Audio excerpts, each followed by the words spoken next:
Hello and welcome to episode 74, where we are joined by a very special listener.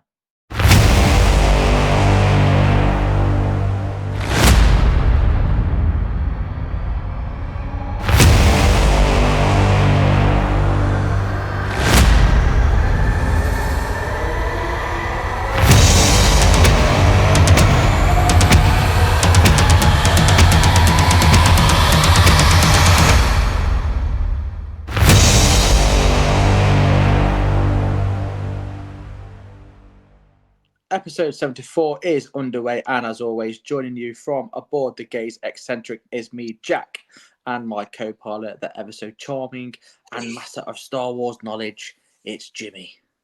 Howdy. How's your week been, bud? Busy, a little warm, kind of cranked back up there, but yeah, it's been a good week. You know, we get this week coming up when this airs, we'll have our first week in like 5 weeks that we don't have a meet at the end of the week. So I think the kids are excited to have a Saturday off, and I can promise you that all three coaches are excited to have a Saturday kind of off as well. But no, it's been a good week. I'm excited for next week as well. How about you? What have you been up to? Not too bad. I've been away on a course. Pretty busy myself. Not too busy though, if I'm honest, at the weekends, just doing stuff with my daughter and my son.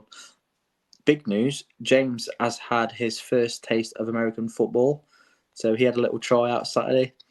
Yeah. He said he enjoyed it. It looked like he did enjoy it, to be fair. So he's getting in the mix. And then, Tessa's football team won 4-0 today. She keeps telling me to promote a YouTube channel. So I'm going to say it. Search Tessa Copestake on YouTube and subscribe. Anyone that's listening, she's got 20-something followers. Let's get her up. She's only 9 years old. Be kind. But she's doing well. And speaking of subscribers and followers, again, we've had a massive influx of followers. Jimmy, take a big deep breath, get ready for your bit. Again, massive thank you to everybody. We've hit the mark of 900. It's still going even now. It's unbelievable how far we're going. We are aiming for 1,000. We did say, didn't we, Jimmy, that we wanted at least 1,000 before next year.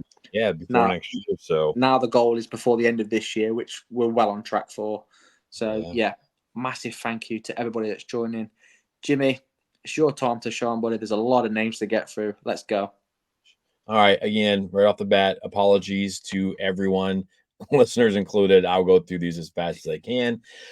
And here we go. I'm not trying to mess any of these up. So, Stephen Morisani, Shlomo Spellman, Shane Paz, Angel Mackin Jr., Brian Coburn, Gaze Hart and Things, Justin R. Coral, David Tarrin, Rogers Miller, Chris Nunez, The Escher Room, Hugo F., Ant Weed and Drim, Emal Fakuri, Simon Cintron, Devstar, Pasternak, Elif Kazaguli, child author John Deckman, Roman Birmingham, Joaquin Franco, Mark Roy, Algalo Vagera, Lou, David W. Geary, Chris Walker, Sean Moore, Tahu.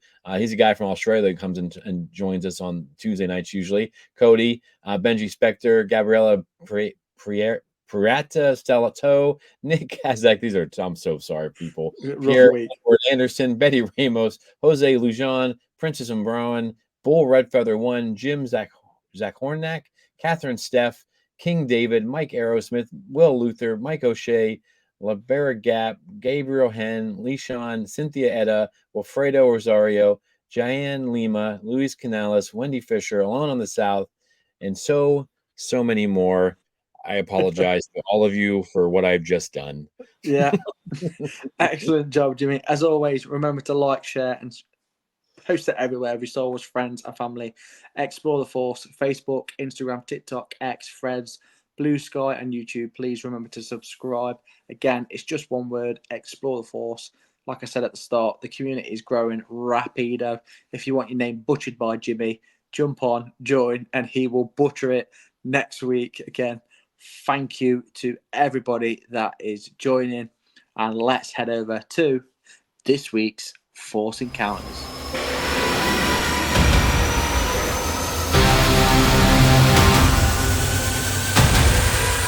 Okay, so this week I had quite a strange one, if I'm honest. It's a brilliant one. So, obviously, like I mentioned earlier in the news, not the news, in like our weekly update, James went to his American football. We then went into our local town to a little sports card show. And randomly, at a sports card show, was a Star Wars actor by the name of Paul Casey. And I've walked in there, and the guy was packing up, ready to go. I just walked over there straight away and started talking to him. Brilliant guy. Paul Casey, for those that don't know, he's played numerous things in Star Wars. One of the things he's well known for is his part as Admiral Raddus. Yeah, talking to him. He's quite busy at the minute filming for certain things, but he said he will come on the show. I'll give him a little message on social media as well. He's more than happy to come on. So that's all but pretty much confirmed. So stay tuned for more with Paul Casey. What about you, Jimmy? Yeah, I looked up his resume, man. He is a Doctor Who guy as well. Yeah, Tons, big time. tons. Just a wonderful resume. I'm super excited for that. Can't wait for to get that on the books. But yeah, I've had pretty Star Warsy week. I just feel like there's a lot of things that have happened, and I'm kind of blanking on most of them right now. And I'm gonna whisper this next one so that my wife doesn't hear. But the UC sale bar this morning. So don't tell anybody. All right. Hope Nice. anyone that listens, don't say anything. No, she told me it was fine. I'm getting ready to sell off a bunch of Funko Pops, but I'm excited to have ordered that UCS sail barge. That's going to be an awesome piece to add to the collection. But just a lot of little Star Wars things, a lot with my students and stuff like that as well. And for some reason, they're like slipping my mind. But it's just like these little things here and there, and it Yeah. just what a reminder, how much Star Wars is still part of everything. Oh, And I'm this so thankful much, for it. mate. Thankful The, for it, because yeah. sometimes when we do this, there's a lot of negativity, and sometimes I get worried about our favorite franchise, but it's still going strong. Yeah. So Yeah, big time. And I've just remembered as well, we have got a Star Wars event that I'm attending, Echo Base Live, where there's going to be lots of actors from predominantly Return of the Jedi. That's the theme at the minute. So yeah, I'll keep everyone updated on the social medias for that one. yeah, looking Okay, forward to it. let's head over to the Batu then, and we'll see what news we've got coming out of there.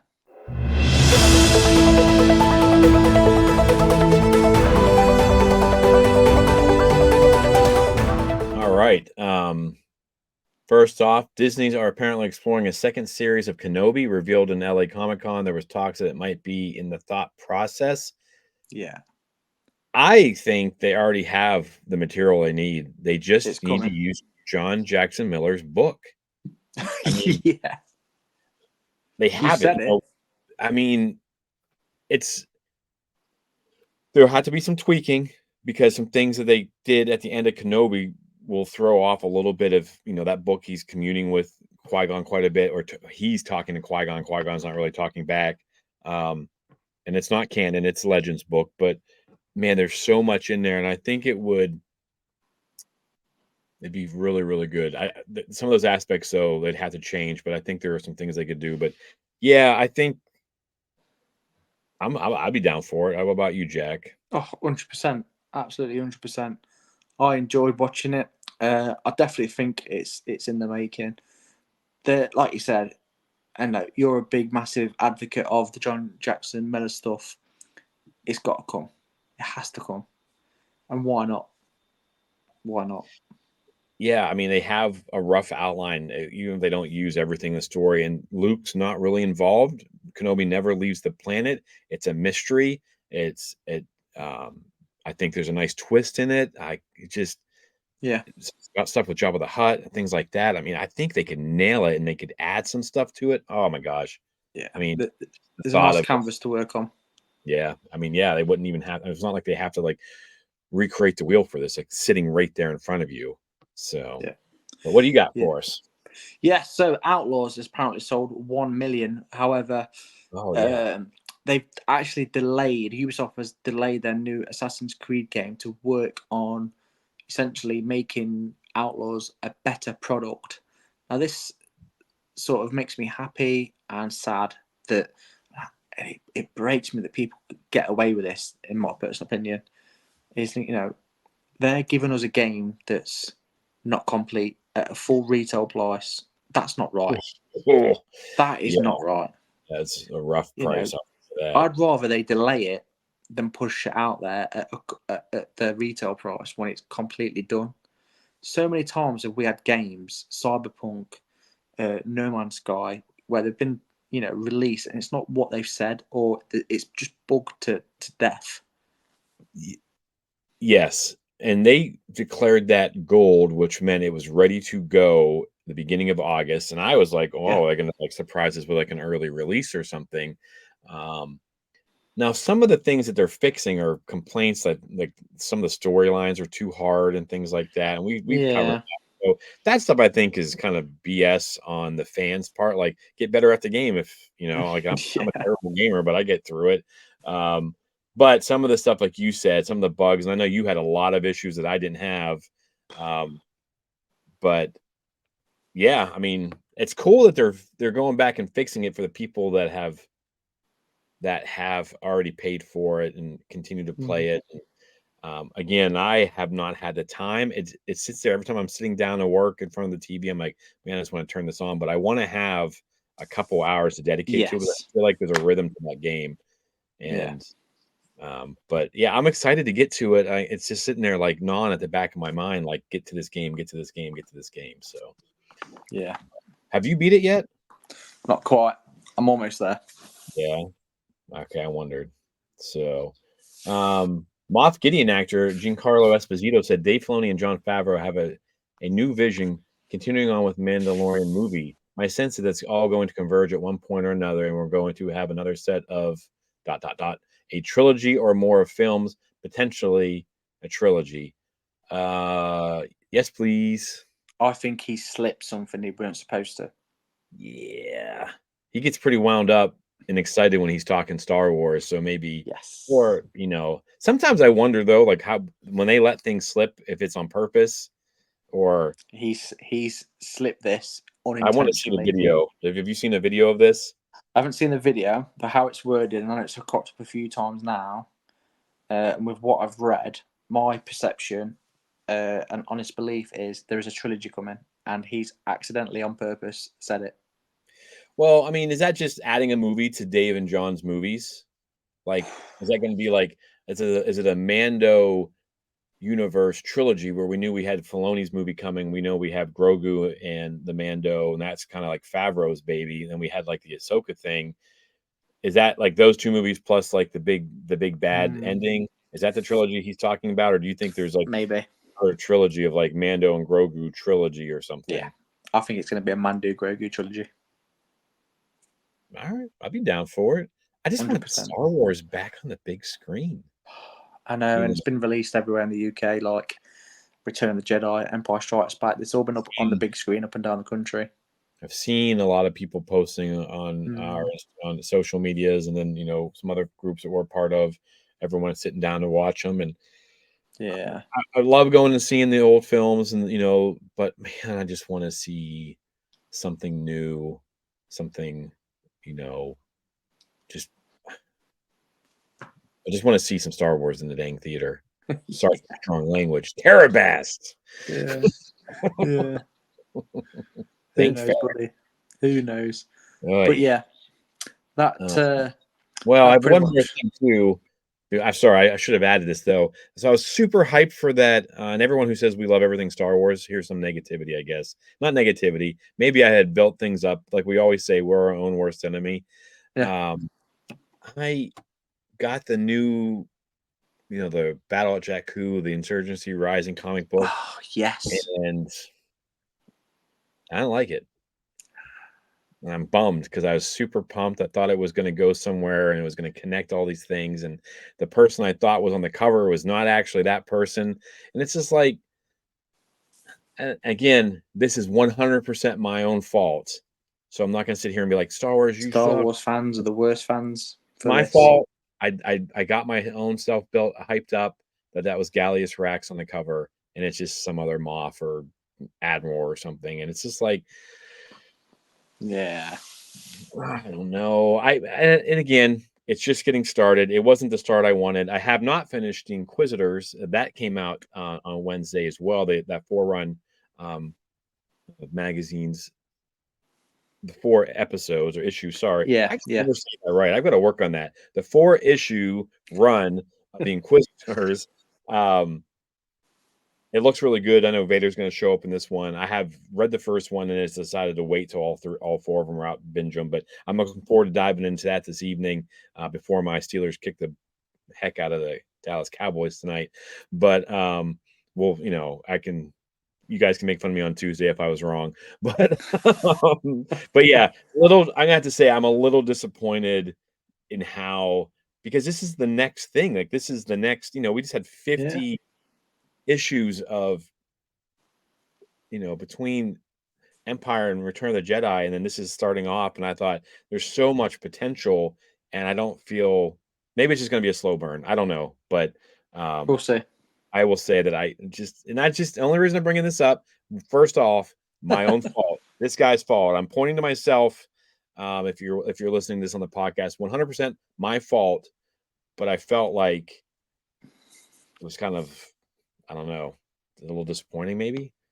But we'll see. Again, I won't make my final decision until it's all over. But right now, I'm kind of like, oh man. But again, I think most of it's my fault. So apparently I suck, not Star Wars. There you go. I said it out loud. There it is. There it is. We'll see. Awesome. That wraps up then this week's news. So today, joining us is a loyal listener and fellow costumer and massive Rebels fan, and an all-round fantastic person. Ladies and gentlemen, joining us today is Joe Overton-Pinn. Hello. Hello, Joe. Thank you for joining us. How are you today? You okay? Yeah, I'm good. Thank you. Yeah. Good. So obviously this week we are talking Rebels as we celebrate its 10-year anniversary, which it's completely flown by. Doesn't time fly? Yeah. It Certainly is does. gone. Yeah, it is gone rapido. As always, we've put the comments and the questions out to the listeners, and we've had quite a few back, haven't we, Jimmy? Yeah, this was a pretty popular, topic. It's kind of funny as I went back and I looked at the original trailer aired on StarWars.com, and not super positive, but all of our, everyone that listens and viewers have had lots of great things to say. So should we go ahead and get a rundown of some of these? Yeah, what have we got? All right. So first off, we have Patrick saying this is a tough question we posed was like, what was your favorite moment or thing about Star Wars Rebels over over its 5 seasons? And he says, this is a tough because Rebels had so many great moments for so many characters, but when Ezra taps into the dark side and teamed up with Maul was pretty awesome. I like when Ezra tapped into the dark side of the Force and when he was helping Maul. So he's big fans of that whole arc. Was that season 5 probably? Because he's... Yeah. Right. Yeah, good little art with more. Chris Cobus as well. He mentioned one person straight up. I knew Chris would say this. Thrawn. Yeah. Lots of people. We could probably done a whole, the more we always sit there and we research these things. It's been a while since I've watched Rebels. I watched about 10 episodes over the last couple of days. And I sit here thinking about some of the stuff. We could do full episodes on just like the bad guys of Rebels, or just different things. But we also have Big Sean Hudson said Kanan is the GOAT. Rebels is top tier Star Wars, and all our good friend Brando said I'm not the biggest fan of Rebels, but I love Maul coming back and trying to turn Ezra to the dark side. Lando, Leia appearances and episodes are awesome. Twin Sons episode, yeah, that's way up there. And Shroud of Darkness, Twilight of the Apprentice. So yeah, he's just racking them off.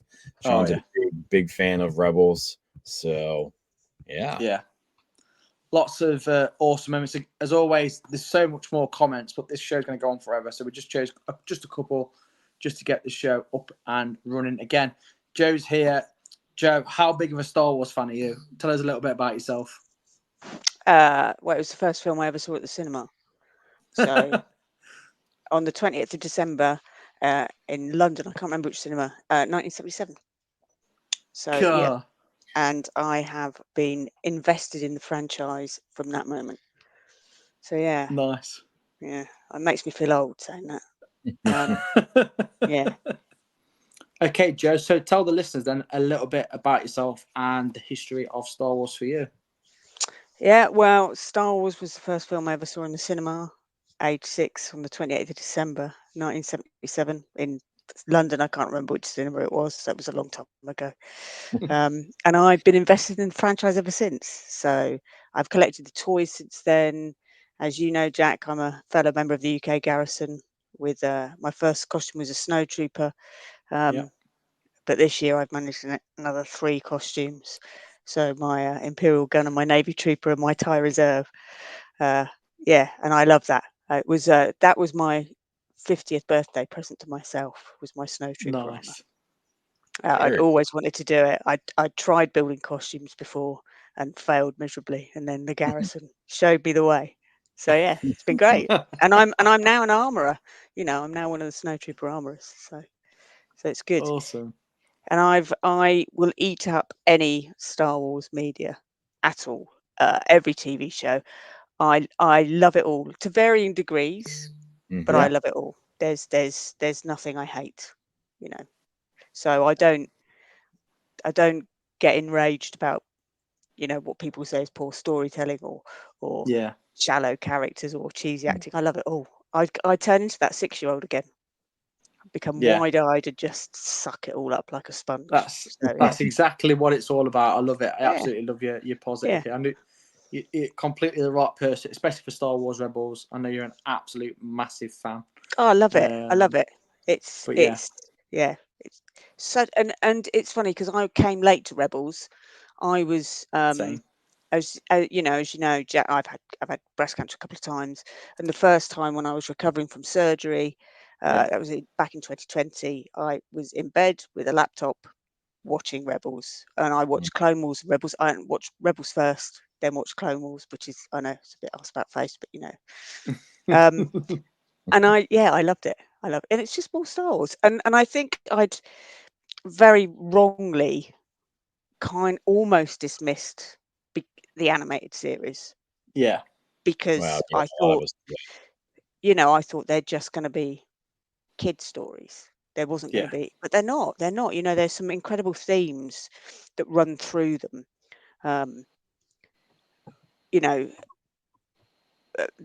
Things like the theme of family, which is a massive thing, and we see that. For me, that went full circle when we got to the end of Rise of Skywalker. This theme of family, that you don't need to be related to be family, and whether you like it or not, when Rey says Rey Skywalker, it's just a continuation of that theme. And I love that. I absolutely love that. And things like trust, this massive amount of trust they've all got to have in each other, and Kanan, who is uncomfortable being a teacher, but actually we see the ways in which he grows through his teaching. So there's lots of and it's got really adult themes. It's got but it's got really good things for kids as well. It has everything. So there's so many like magical moments, like you said, a lot of them there. But what have we got for us this week, Jimmy? Where are we at? All right, so we're going to break down some things. Joe's already hit on some of the great stuff about this show. I don't know about you guys. When I knew we were doing this, I started kind of binging some stuff. I got to like episode 11 of season 1. I've always got my favorite episodes and things like that, but I just didn't realize, like, I've just kept finding myself smiling through these first 10 or 11 episodes, just happy. I mean, emotional a few spots too. Like I don't know if it's, and I wish I could remember how I felt when I saw it the first time, but we'll talk about some of this stuff. But knowing the characters, knowing where they're headed, and then going back and rewatching it, I mean, I love this show. So first, what we want to do is kind of, and Joe, I think all of us are kind of in the same boat. I don't know about the reason Jack didn't come to animation at first, but I was in the same thing where I thought, well, it's animation, it's a cartoon, right? And it's funny when you say cartoon, it's negative. You say animation, it's a positive. connotation, but I thought the same thing you did, where like, oh, this is going to be childish and silly. Why do I want to bother with this? I'm a real Star Wars fan. Brr. And so what I'd like to do, and I'm 100% wrong, and I'm glad I was wrong, because this is some of the best Star Wars stuff. But let's just our overall thoughts. You can kind of like, we can each kind of like take a couple minutes, and you told us, your story as well, and but just kind of like how you felt about it when you first see it, and then whenever you go back and you watch episodes, like how does that make you feel? So, Jack, do you want to get us started? Yeah, sure. So it took me a little bit to get into it, I will admit that, but it was the same thing with Attack of the Clones as well. But more so, I think with Rebels, 'cause I was a little bit older, obviously, with time and stuff that I do as well outside with work, etc. But one of the things that resonates with me, sort of Joe touched on it a little bit, is the growth of the characters throughout the entire series. A lot of personal favourite characters come back in it, more being one of them. Seeing how their arc actually ended. There's a lot of hidden Easter eggs, which is something I absolutely love in Star Wars anyway. But yeah, like Joe said, I think the biggest thing is the growth of these characters. Episode 1, Season 1, Sparks of the Rebellion, it hooks you straight away. You've got a young Ezra Bridger, a brand new crew to get used to, and it sort of started to me like A New Hope, but for my generation, so to speak. And yeah, I just got hooked straight away. All these new characters, the new ships, new locations, stuff like the Bendu. It really, I think, pushed the boundaries of Star Wars. But yeah, just the growth of each character, not just the main character. There is, in my eyes, I don't think there really is a main character in Star Wars Rebels at all. I think they all share the limelight. For sure. Joe, anything to add to your story, just as far as like how you saw it then and how you see it now? I mean, is there any difference to it? I see more in it now. I think you need to rewatch it to really pick up on some of the stuff. But I think that's the same with any Star Wars. I think they build such big worlds that they always need a second view. I think one of the I mentioned themes, but I think I had to write this down because I knew I wouldn't remember. I'm too old to remember things straight off. But one of my favourite lines, which is quite early from Rebels, is one of Heroes, which is if all you do is fight for your own life, then your life is worth nothing. And it's just, and again, I mentioned things being coming round, in a circle. It's all, it's very much about you can't do this on your own. It's a group effort. And again, we've seen that cycle in every Star Wars. We've seen that cycle. The Empire was defeated by collective and collaborative effort, and I love that. And you see that more and more. I mean, I said, when Jack and I were messaging, it was very much Ezra just irritated me a bit initially. And I think it's because he's a kid. I forget he's a kid.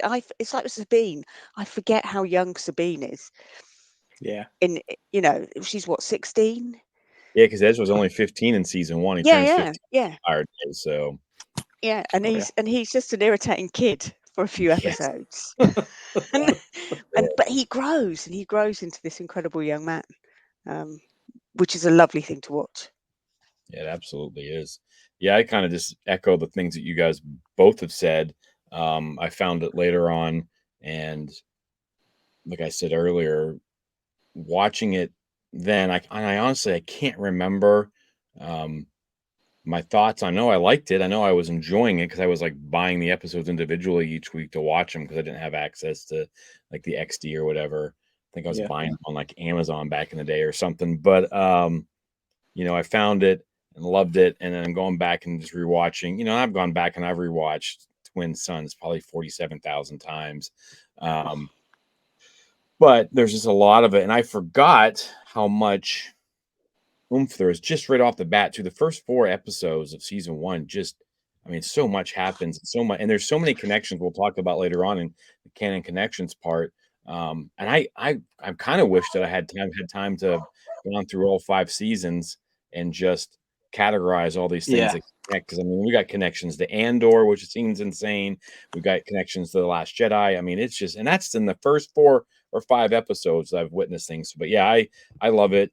And then, I'm excited to talk about it with you guys. I think that people who haven't seen it, I'm just going to play the opening scene of Star Wars Rebels, and then like I think we all kind of said, "Oh, this is a kids show. Like, why is it for us?" But then this opening scene, it kind of reminds me of like the beginning of Harry Potter, with how kind of dark and violent it is. But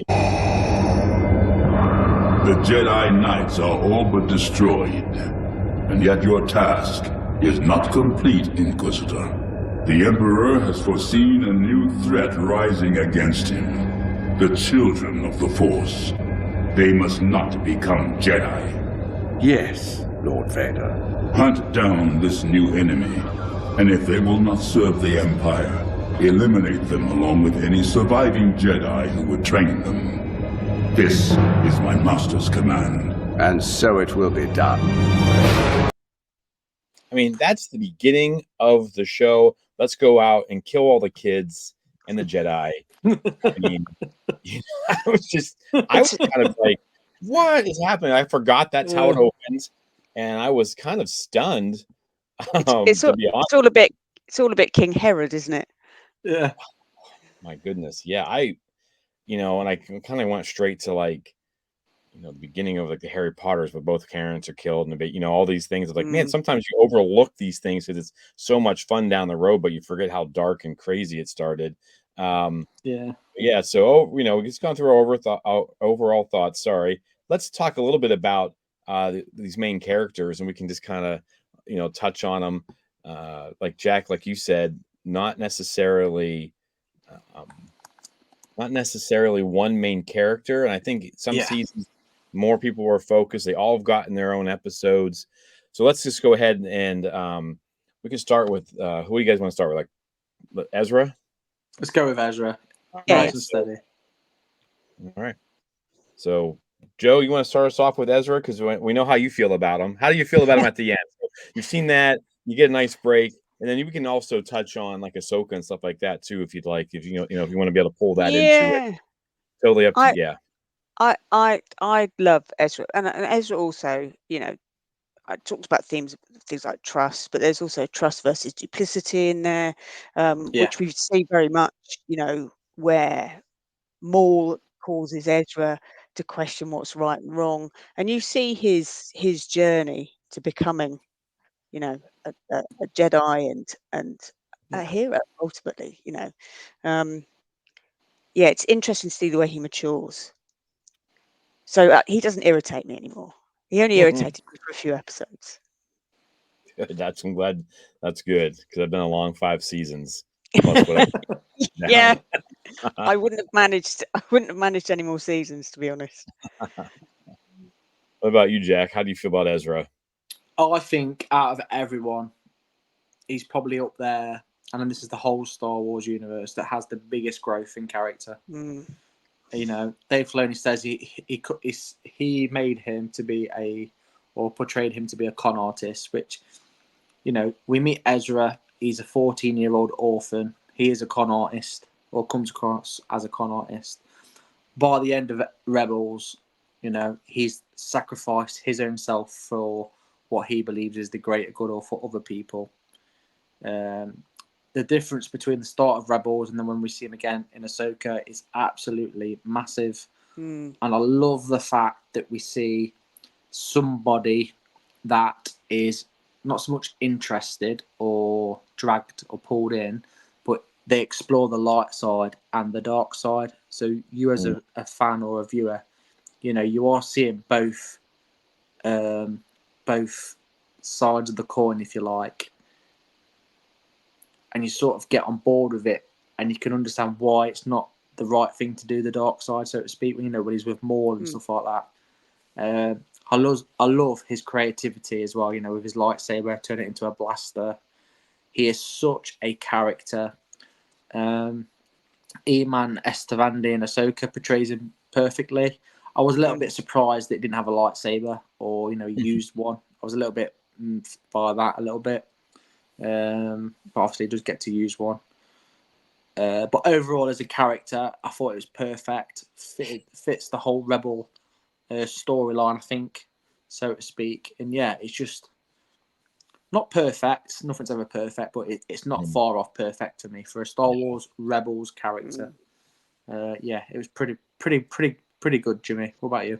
Yeah, I want to know what was going on in Dave Filoni's life at the time. Like, did he have kids that were watching, like Disney stuff? Because if you watch the opening scene and you want to take the song from Aladdin, the Street Rat song from Aladdin, and just plug it into it, I mean, he's basically the Aladdin of space. When you think about those two characters, like parallel, it's like played by the same actor now. I think that was pretty fun. But yeah, I love the growth. And yeah, it sometimes, and it was just like with Joe, you brought up a really good point about his age and Sabine's age.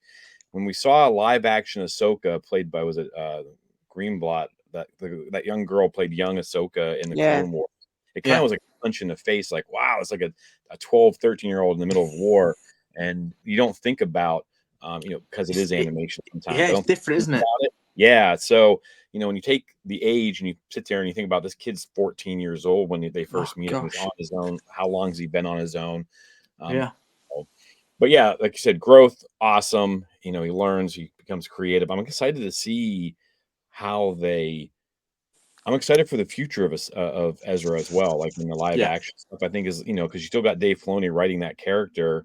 I think that this is going to be a really awesome storyline. I'm excited to see how they use it, but I've a lot of fun watching it through the seasons, and I probably won't stop my binge. I'll probably just keep going until I finish all of it. But yeah, great character development.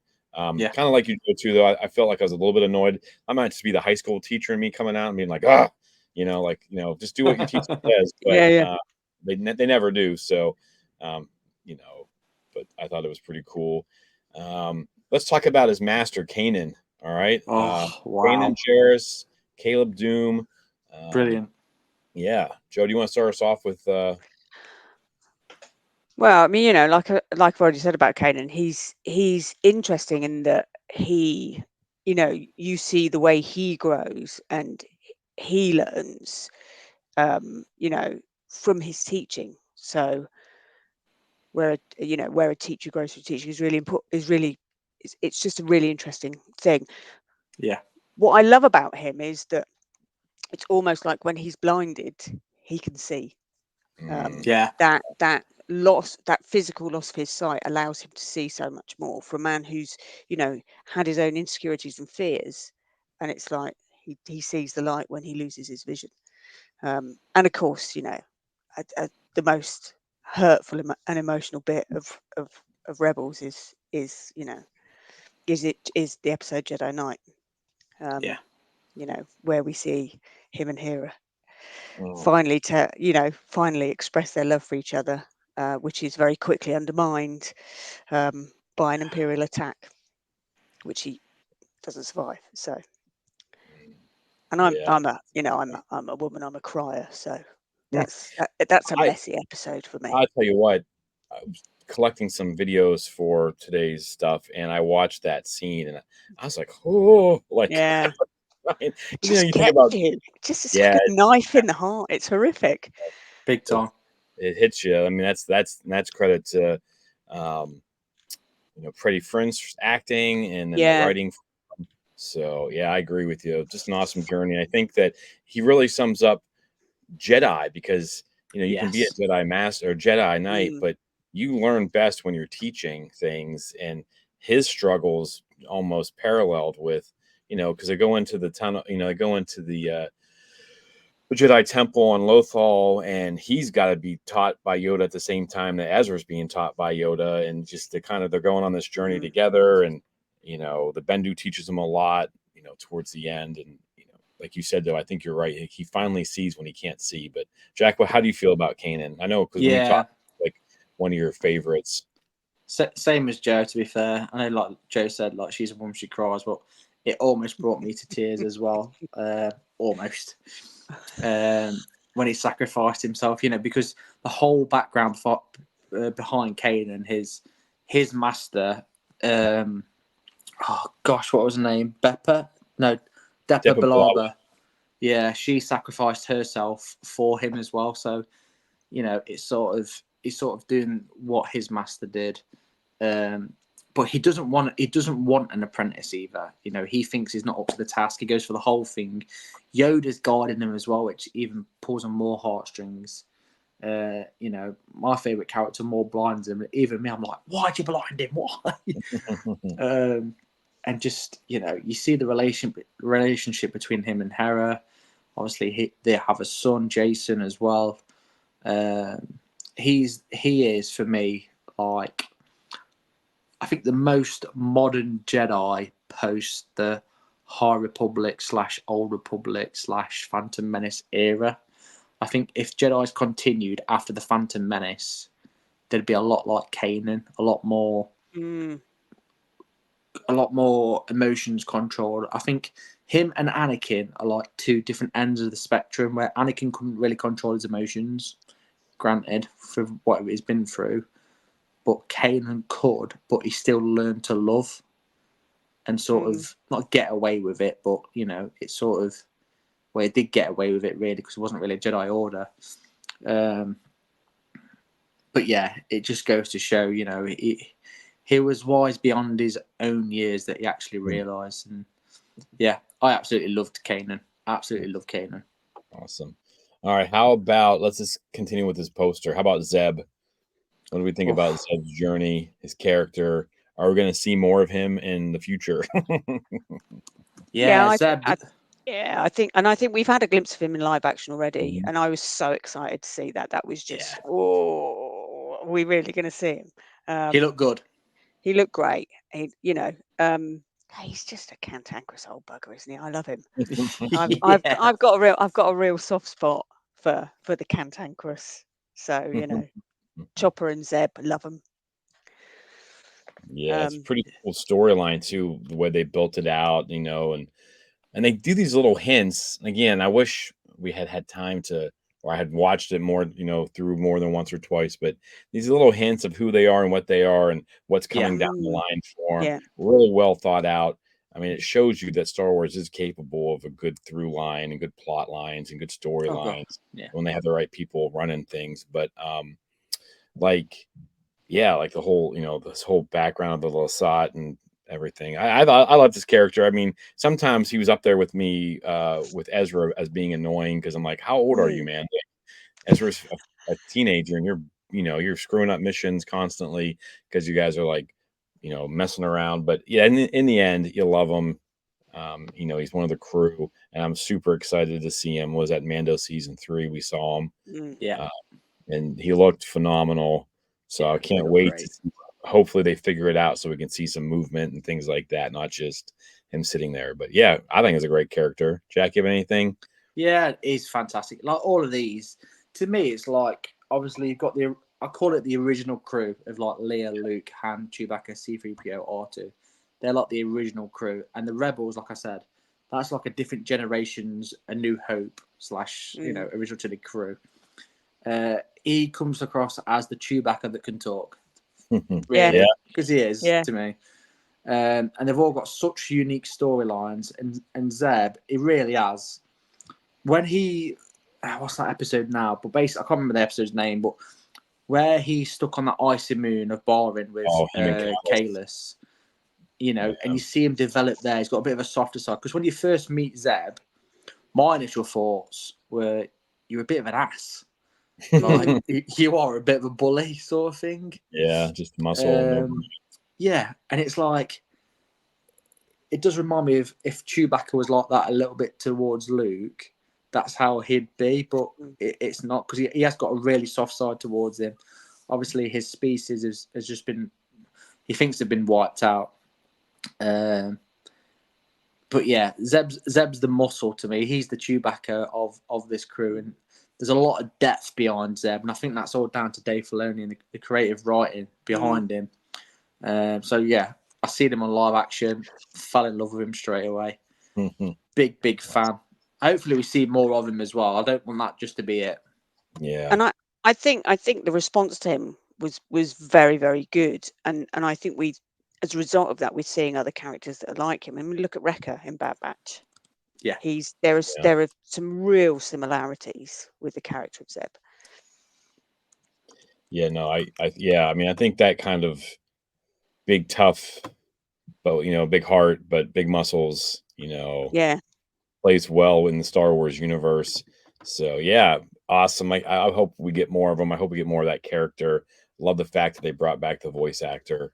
And then of course we got the mom of the crew, Harrison Dula, and that's the thing. I feel like we've been on this journey with Hera because you get stuff in the Bad Batch, you get stuff, in different places. But in Clone Wars, does she show up in Clone Wars or just the Bad Batch flashbacks? I think I think she's a child in Clone Wars. she's a child in Bad Batch. I know that. Is it Bad Batch? Yeah. So Yeah, in Bad Batch.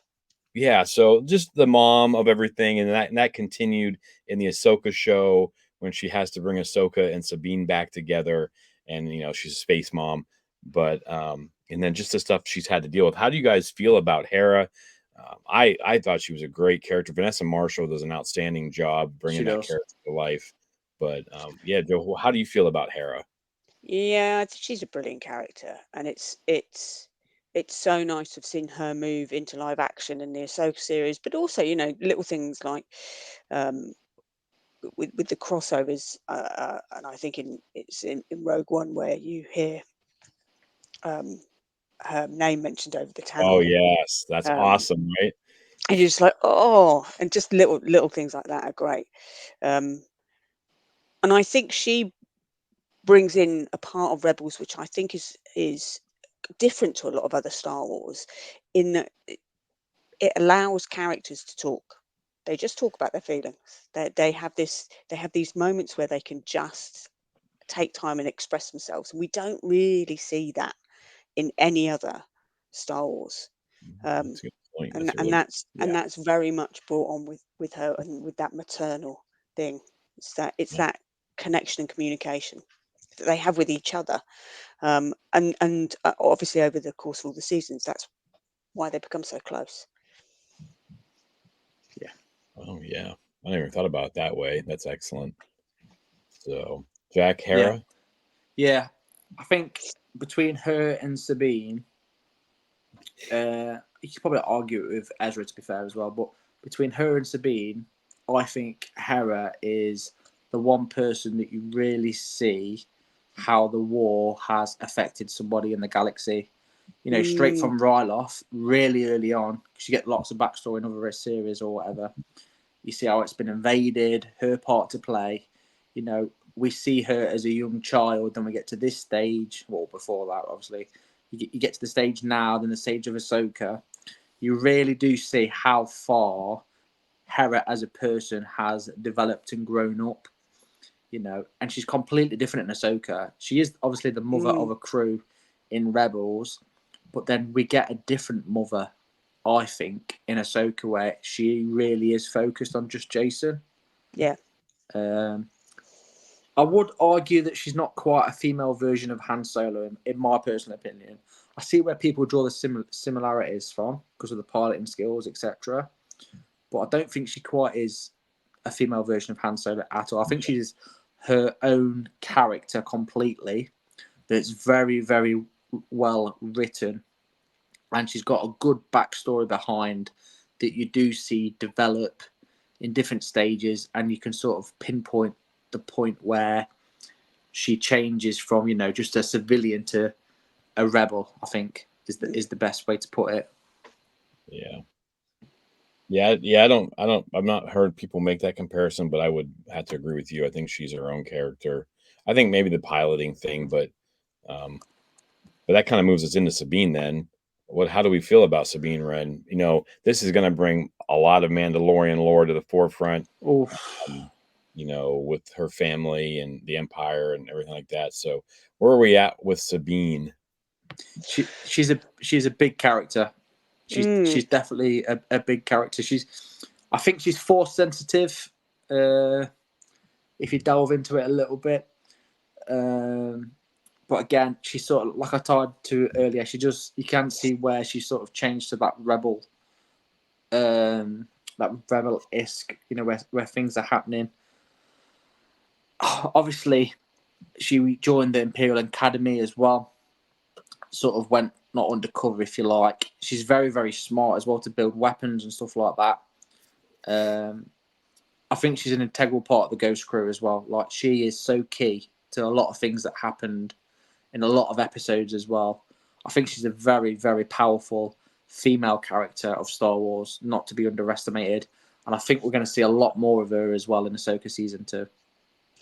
I think for me, she absolutely comes into her own in the latter 2 seasons. Yeah. The storytelling around Mandalore and what's going on, that Mandalorian conflict, really elevates her story, and we learn more about her family struggles. And I think you already mentioned the lore. I think it properly sets up the Mandalorian lore before we got to the Mandalorian TV series, and I think that was really important. And I just think, for me, she absolutely blossomed as a character in those last couple of seasons. Yeah, absolutely. Yeah, I mean, I can't really add anything to that. You guys nailed it. She just grows like all the characters. Such a well-written show, and I'm excited to see what happens with her in Ahsoka. And that brings us to everyone's favorite murder bot, murder droid, Chopper. Voiced by Dave. I guess I don't know if you could call it voiced by Dave Filoni, but every once in a while you can kind of make something out. But we did droids not too long ago, and I think Chopper made it in for some of us, not other people. But how do we feel about Chopper? He's, for me, very different droid than what we've been used to. We have a lot of snarky droids and things like that, but not one that has this much personality. As far as, I mean, I would even go out and say like he's a wild version of R2-D2. Like, he makes R2 seem oh yeah calm. He's a little criminal. He's a little criminal that if we could directly translate him, there would be quite a lot of swearing. He would use fairly colourful language, I would imagine, and an awful lot of back chat. But I love him. He's just fantastic. Yeah, I think you hit the nail on the head there, Jimmy. He is a cheeky version of R2-D2. If you think or thought that R2-D2 was cheeky, Chopper is just next level. Yeah, I mean, it's just, he has his own episodes and things like that where he just kind of owns things. I love it. Well done. Again, I guess that's just everything we've said and glowingly speaking about this show is how, why so many of us trust in Dave Filoni, right? Is this show really, because this is like his, we know that George was guiding him with Clone Wars, but like this was his thing, and I mean he crushed it. So, all right, so we love the main characters, and right off the bat from these shows, we get a lot of cameos. Oh gosh! All right, cameos. We can talk. You guys can throw out there. You can throw bad guys. You can throw in any of the the legacy characters or whatever. Like Hondo, whoever you want. Just you can rattle off a couple of your favorites, and then we'll move on to the next one, because I think this is in itself could be another. That's a hard time about talking about 10 years of of this episode, because we could probably do 5 or 6 episodes just based on each of these topics. Yeah. So, favorite cameos, people that show up that you weren't expecting. What do you guys got? I mean, Yoda's been one of my favorite characters since I was a kid. So just to see him, and it's just, I loved it. I love the little guy, and anything that he pops up in, fantastic. So yeah, he was great. I also really liked seeing Lando. Still being a bit of a snake, still double dealing and backstabbing and trying to twist things to his advantage. I like that. I like that about him. It's fun too, because you think that if you see the Solo movie, he probably just lost the Falcon to Han. Yeah. He's coming rides off the Rebels right after that to get things done. So it's pretty fun. Yeah. Yeah, it's good. It was good to see him. And it's nice. It is nice to see the legacy characters. It was Oh, great to see Arthur and C-3PO. It's nice to see Princess Leia. yeah. Yeah. So there are some fantastic cameos throughout it. Yeah, And there obviously, is some, just there's seeing some big just ones. seeing Vader. Yeah, Vader was a good one too. I mean, just right off Yeah. the bat, let you know. I guess we should have probably like known this was coming with the way the season starts out. But you Yeah. got a brand new character in the Inquisitor, and then you have, the probably the most iconic figure in movies, Darth Vader. So we should have known right then and there we were in for a Mm. treat. What about you, Jack? What some of your favorite cameos? Yeah, like Joe touched on quite a few there. Like Vader's a big one, but like you mentioned there, mate, we're expected to see Vader if I'm honest. All the I say War Council, the Rebel Council, Yavin 4 Rebels base in that episode there. You see quite a few people as well. Lando's a big one. Just a mention of Ezra trying to be Jabba the Hutt that's got massive. Darth Maul was absolutely a huge one. Had a massive part to play in Rebels, if not one of the biggest episodes in my opinion. Ahsoka was a massive one as well, especially the whole disguise of Fulcrum. That shocked a few people. Princess Leia was a big one. C-3PO and R2 again, massive one. Even Rex, seeing Rex, Whole crew, yeah, Wolf and Rex. That's a big one. Wolf again, I'm going to mention. It's another big one. You hear about Wolf every now and then in Clone Wars, and then he's appearing again. Obi-Wan Kenobi.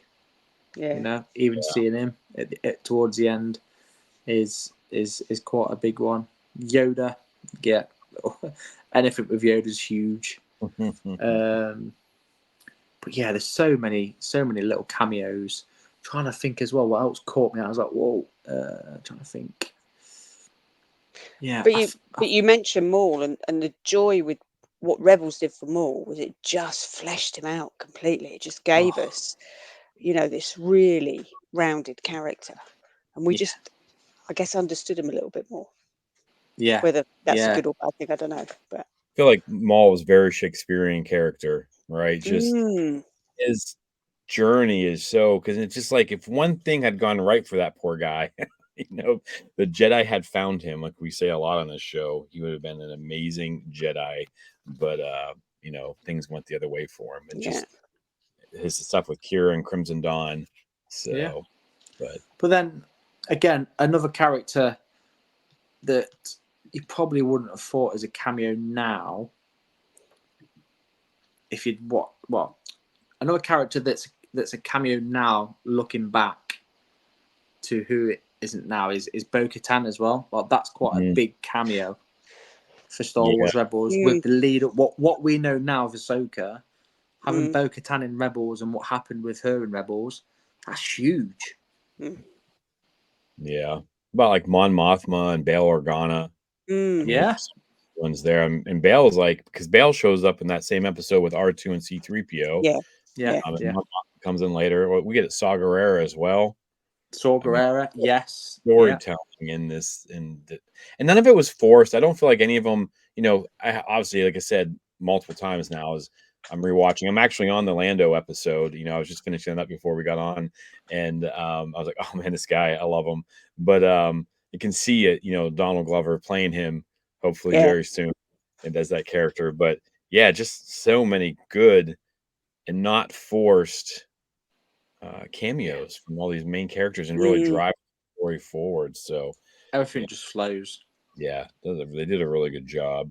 And I'm sure there's probably a ton that we've forgotten or don't even think about. You got Hondo and things like that as well, but just little ones here and there. But do you have favorite moments from this show? I mean, I know you guys gave me a couple, and I've got one or two little short videos. But if you mention them, I'll play them. But favorite moments, like there is so many. So I'll just stick to a top three because obviously we're already running short of time anyway. But for me, again, in no particular order, if I'm honest, is Twilight of the Apprentice.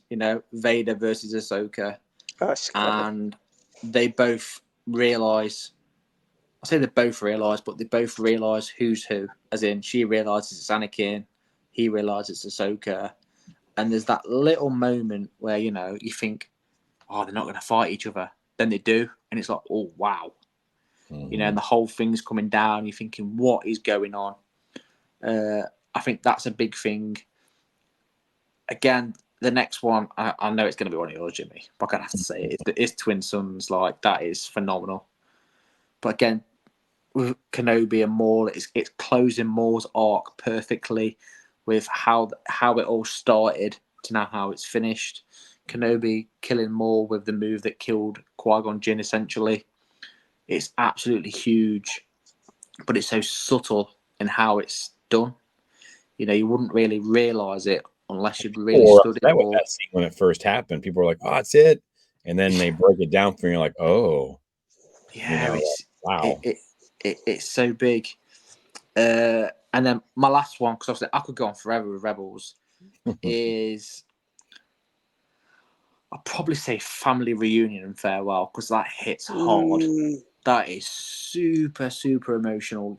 And like I said at the start, we've got a crew that is for another generation of people. That's people's Luke Skywalker, Han Solo, etc., etc. And then for it to all stop in the fashion that it did, everyone's separated amongst the galaxy. We've just lost Kanan as well. The whole crew's fractured. We've come across somebody who is brilliantly portrayed to be invincible, if not, undefeatable. And you have that whole mural of, the little painting that was absolutely huge.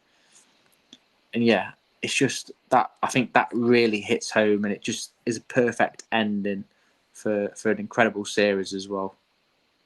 Awesome. Yeah, those are all good parts. Joe, about you? I mean, I pretty much agree with Jack on most of those, but I have to just mention the season 3 premiere, Steps into Shadow, because it brings us Grand Admiral Thrawn. Yeah. And I love him. I read Heir to the Empire when it came out all those years ago, and I've loved that character since. And to see him finally make it on screen, to see him in live action in Ahsoka was just epic. But to see him in Rebels, and he's just the antithesis of the overconfident and blustery Imperial officers. This ice cool tactician, strategist, and downright evil bastard. To be honest, I love him.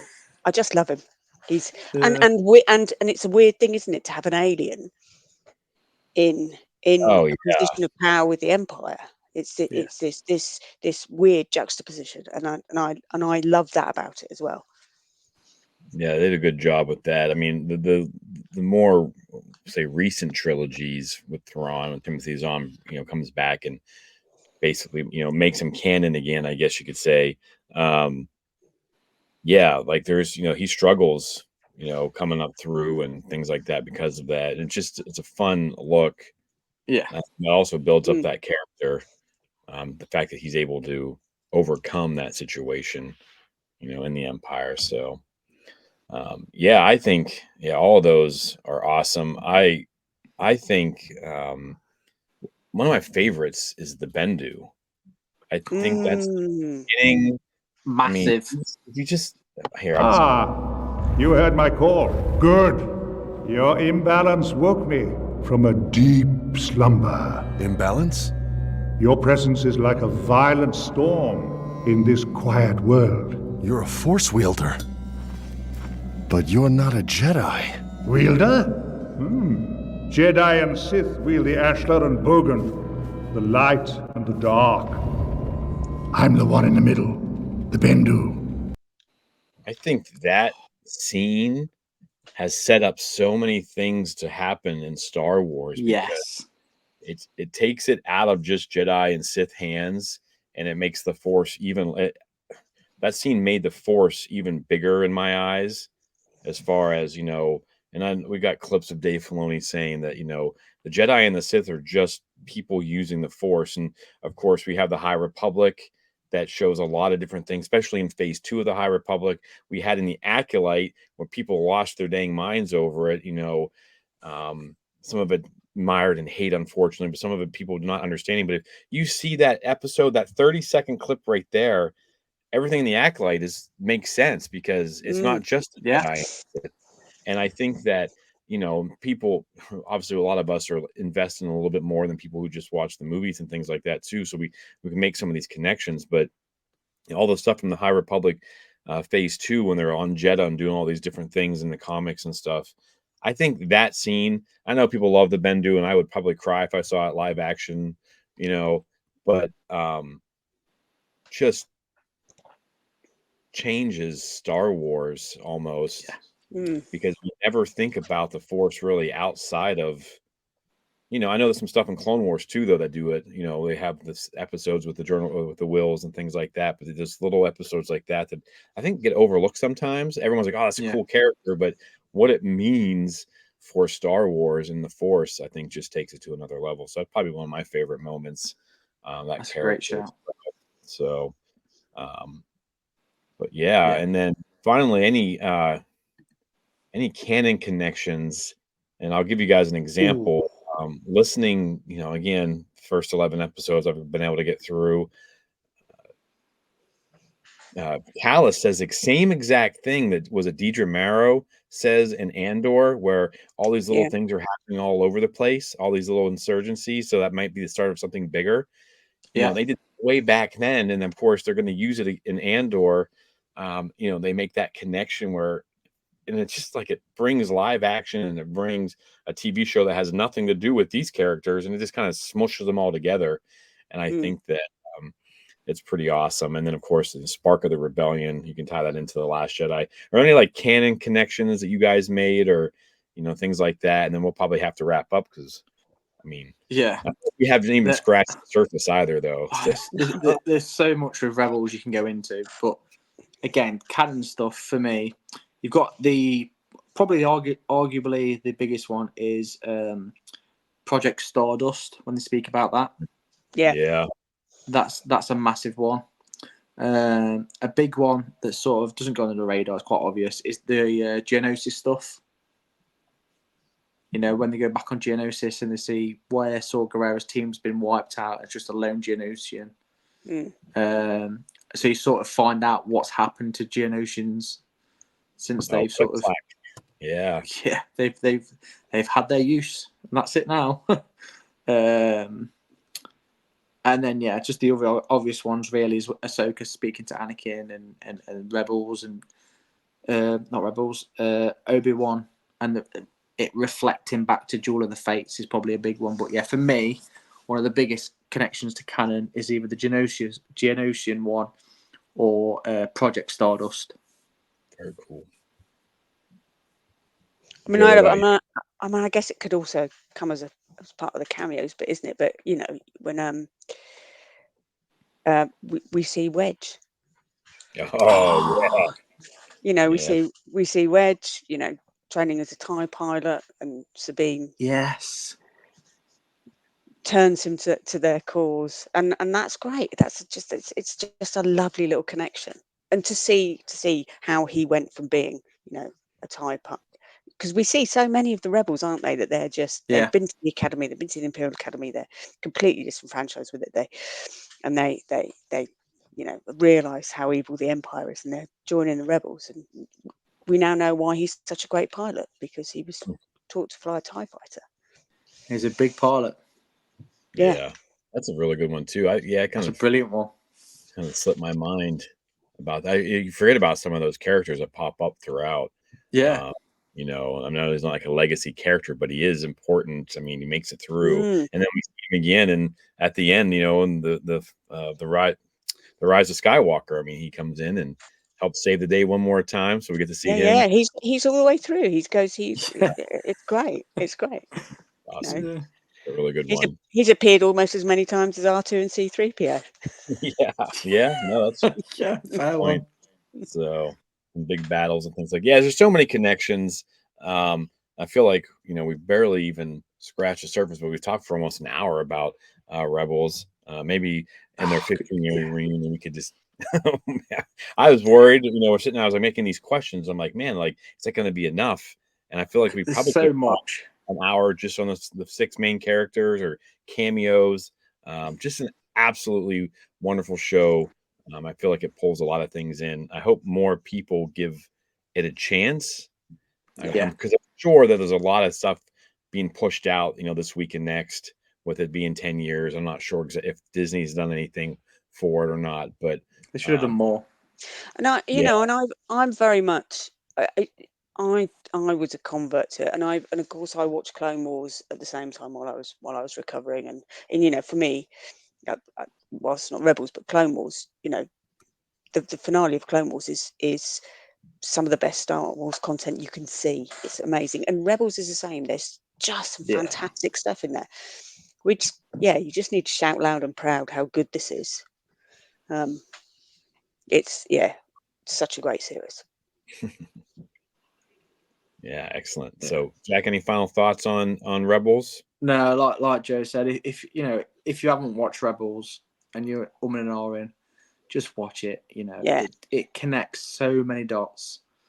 Even if you've not watched the Clone War stuff, and you've watched Ahsoka, just watch it. Even if you've not watched anything live action and all you watch is the movies, just watch Rebels, because it is one long trilogy in my eyes. It really is. And the people that are craving for the original trilogy stuff, you will find this in Rebels, I think, my opinion.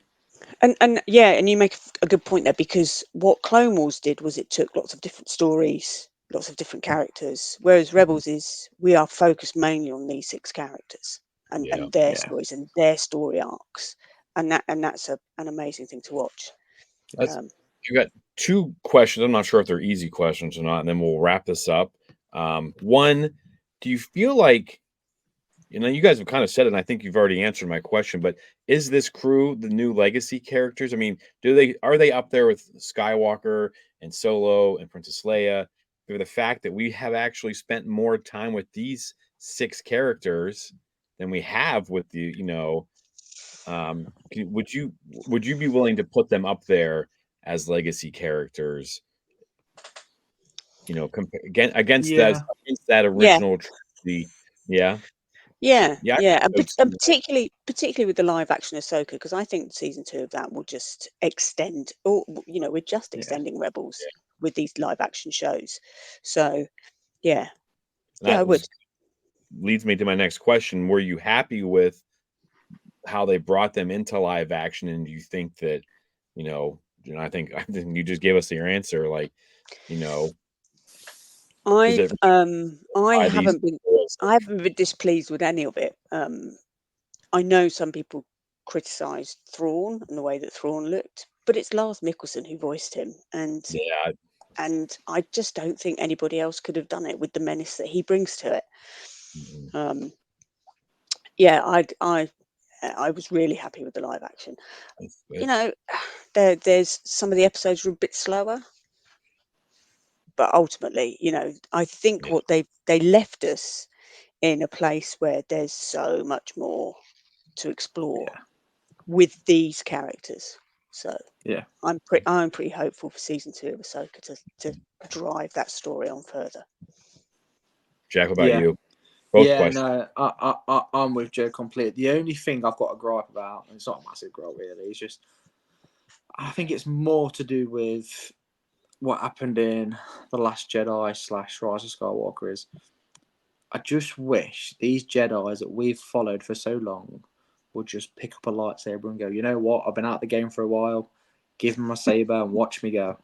That's the only thing I wish that Ezra had done, or even Luke, because we're all egging for it. Everyone wants it. I don't care what anyone says. The Mandalorian season 2 proved that when everyone had Luke back on the screen. That was the only thing I thought, I wish they'd done that in Ahsoka. Imagine if he'd picked up that his lightsaber in Ahsoka and just went ham on all those little criminals or pirates. Everyone would be like, this is amazing. Yeah. But I get it. It's fine. And alluding to your last question as well is, I think if A New Hope had come out a bit later, and with all the technology and whatever, I think we would have had a animated crew of Leia and everything as well. But again, they've done a brilliant job with what they've got. the story, the arc. Again, credit to Dave Filoni and the team. We are where we are. There's so much more to explore, even with Kanan gone. We've still got 5 characters there, including the droid, obviously, being the 5th one, where they can just keep going with it. They've done so well now. There's no need to stop the train at all. Yeah, I agree with both of you. I think that these characters, I can see why kids coming into Star Wars would be hooked because of these characters. I know, like, my nephew Hank, Ezra's his favorite. He absolutely loves this show. I mean, this is his Star Wars, is Rebels. And I think, it's better than some of the stuff we've gotten. I love it. I wish more people would give it an opportunity. And I do put these characters up there with, like the legacy characters. And I do think that, they've done a pretty good job. It just feels like they're kind of holding back a little bit in Ahsoka to me. Like they're not letting a little bit. But I'm sure they were nervous about bringing these characters to live action, things like that. But Joe, I think you're right, though. Season 2, Dave's going to be feeling himself a little bit more. He's going to be like, all right, I have what I want to do. And I think he's just going to let it rip. And I think we're going to see, really those characters pulled off of the, the animated screen and put into live action for sure. The only issue with Ahsoka Season 2 is the fact that we lost Ray Stevenson, and we don't have. And he was so good. Baylan Scott is such a great character, and I don't know that anybody else can bring him alive the way that he did. So it's a real shame. That's been my biggest concern, as I listen to the show, and Jack knows how I feel about Baylan. Yeah. So I'm just like, man, I don't know what I want them to do. They want, whatever. Well, I'm sure I trust Dave. He'll do it right, I hope. And, but yeah. Because there was just so many unanswered questions about him at the end of this. And you're like, I need to see where this guy goes. I need to know about what he's planning to do. Yeah. He had a much bigger story, but can another actor pull it off? I don't know. Yeah, we'll see. Hopefully. But all right, Jack, you want to take us out? Yeah. Again, Joe, as always, thank you so much for joining us. We'll definitely be getting you back on again. Super appreciate the talk. We could talk Star. We always talk Star Wars anyway, don't we, Joe? Every time we see each other, hours. Yeah, it's ridiculous. We could literally go. People are telling us to costume up and get out there and see the punters and what. Yeah, 2 secs. But yeah, we always finish up with a little saying or a little quote. Joe, I'll start us off where you can pick one or rattle your brains to choose one. So from me, then, we have hope that things will get better, and they will. What about you, Joe? What you got? Oh, well, I already said my quote earlier, which was, if we're talking Rebels, I've got to find it again because I had to write it down because I'm old. Go for it. Which is, let me find it again, which is, if all you do is fight for your own life, then your life is worth nothing. Yeah, it's Hera yelling at Ezra to get out there and save. Yeah, awesome. That's a great one. Absolutely. Joe, Brilliant one. I'm super glad I got to meet you. This has been Lovely awesome. to meet you too. Love to have you back on the show again, talk some more Star Wars. Again, I feel like this was a tough subject because we had so much we wanted to talk about and we tried to smush it all into. Can we narrow it down? We will narrow it down next time.